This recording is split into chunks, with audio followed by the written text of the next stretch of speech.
Should there be a united command, central command under the political leadership of the state?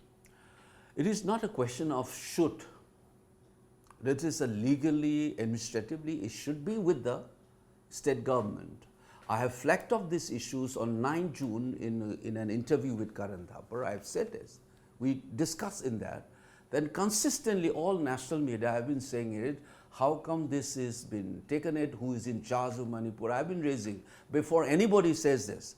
And surprisingly, just before the elections and during the election campaign and after the election, I started saying, my only regret is the government of Manipur did not stand up like a man and said that this is my right. You haven't heard anything of this from the government of Manipur till.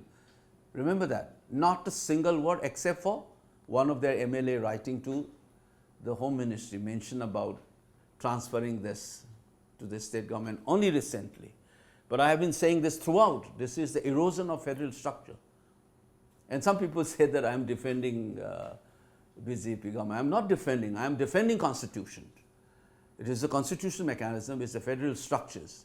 That you can't take over the law and order beyond the constitutional provision of, say, Article 352 or 356. You can't do this. I mean, I must tell you that this is something that is so sacrosanct in the federal structure of this country. Dr. Ambedkar had emphasized on this long time back.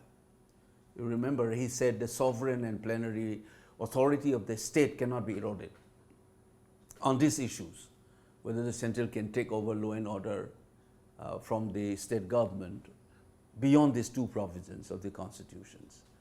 And this is the issue. So I'm defending. So everybody thinks that since I'm a Meitei, at that time I wasn't even in politics, so to speak, in electoral politics. But I have said this when I joined politics also, because it is the erosion of the federal structures.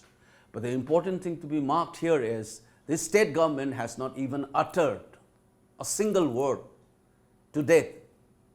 Only recently one of them wrote, and like a Bechara kind of image, one of the cabinet ministers started saying that this was taken over by the central government only recently. So people are playing politics on this. But I am saying in your question, it is a constitutional structure. Law and order has to be with the state government, but unfortunately this state government had surrendered that one. And whenever you point out that the government of India must be responsible for this, they have been defending the government of India.